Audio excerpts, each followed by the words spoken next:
Muito obrigada. Boa tarde a todos.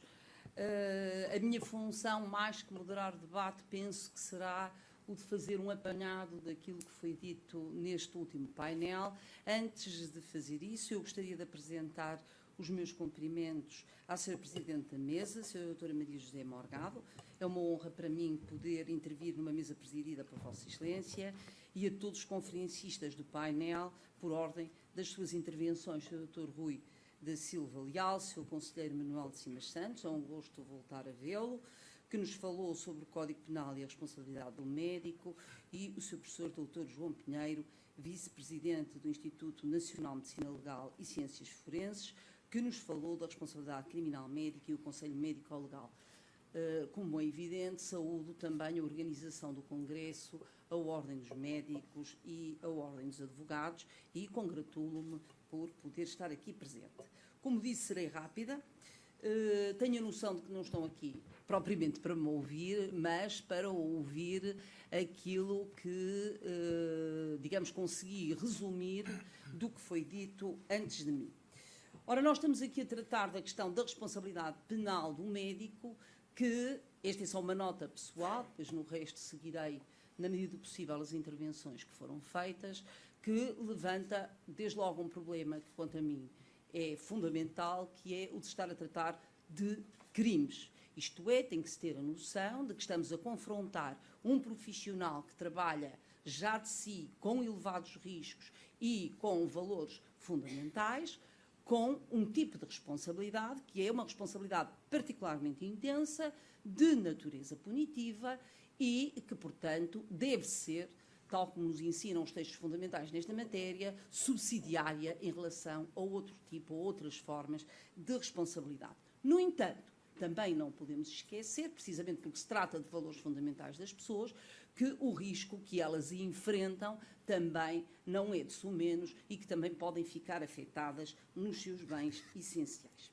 Ora bem, começando pela intervenção do Sr. Dr. Silva Leal, que nos veio falar dos pressupostos da responsabilidade penal do médico, o Sr. Doutor começou por referir as pedras fundantes da responsabilidade penal do médico ao nível do nosso Código Penal.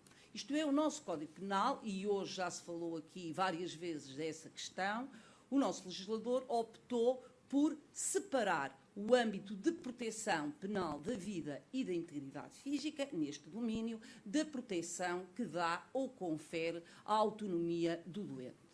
Diferentemente de outros ordenamentos jurídicos, em que realmente há a qualificação da intervenção médica como ofensa corporal, e na verdade não podemos discutir isso, uma injeção, o corte do abdômen, é uma vulgar anestesia, é necessariamente uma ofensa corporal, que depois é justificada pelo consentimento do doente. Já em 1894, na Alemanha, o Reichsgericht condenou um médico que tinha procedido à amputação da perna de uma criança de 7 anos, necessária, indicada, bem-sucedida, bem realizada, por ofensas corporais, porque elas não estavam justificadas pelo consentimento dos pais da criança. Ou seja, há ainda hoje uma certa confusão ao nível da tutela de um e outro bem jurídico. Portanto, entre nós, com base no artigo 150, desde que estejam reunidos determinados pressupostos, a atividade médica não é considerada ofensa corporal, nem homicídio, mesmo que as coisas eventualmente corram mal, e isto porque o médico não é obrigado a salvar o doente. Isto é, há aspectos da vida das pessoas que escapam naturalmente aos desígnios humanos e àquilo que elas podem fazer umas pelas outras. Portanto, reunidos os pressupostos do artigo 150, considera-se que a intervenção médica é uma coisa diferente das ofensas corporais e do homicídio, evidentemente, e que, portanto, sai à margem desses tipos legais de crime. Depois, temos o artigo 156, que se refere às chamadas intervenções médicas arbitrárias, e que podem ser intervenções muito bem conduzidas, muito bem sucedidas, mas que são levadas a cabo sem o devido consentimento, sem que o esclarecimento seja devidamente feito, sem que objetivamente as razões de um consentimento presumido estejam presentes, portanto, violações da autonomia da pessoa. O Sr. Silva Leal referiu ainda o artigo 150, número 2, que é, na minha perspectiva, e não só, evidentemente, um tipo legal bastante sui generis, na medida em que supõe uma atuação dolosa da parte do profissional de saúde, o que, mesmo tratando-se de dolo eventual, não será o mais comum, e, além disso, um dolo não propriamente referido a um resultado, mas um dolo referido à criação de um perigo. Quer dizer, há aqui, pelo menos, uma construção mental bastante difícil. Não sei se na prática é, mas parece-me que também não será uma norma com grande aplicação. Depois, referiu a distinção entre os chamados crimes de omissão, de comissão por omissão, portanto, situações em que o médico é responsável pelo resultado produzido, porque tem um dever para com o doente, porque o atendeu na urgência, porque está vinculado para com ele através de um contrato, e as situações de mera omissão de auxílio médico previstas no artigo 284, em que, no fundo, só é incriminada a omissão, não a produção do resultado. Relativamente à intervenção do Sr. Conselheiro Simas Santos, de certa forma nós passamos para aspectos mais particulares da disciplina penal da responsabilidade médica. Portanto, começou por se abordar a problemática da responsabilidade penal das pessoas coletivas, que não está prevista nesta matéria pelo artigo 11 do nosso Código Penal e não está prevista, desculpem, de duas formas. Primeiro, não está prevista relativamente aos bens jurídicos que no domínio da saúde estão envolvidos. Considerou-se que era difícil conceitualmente imaginar que uma pessoa coletiva pudesse afetar a vida ou a integridade física das pessoas. Não se imagina uma pessoa coletiva da faca na mão, mas a verdade é que no domínio da saúde as coisas podem não ser assim.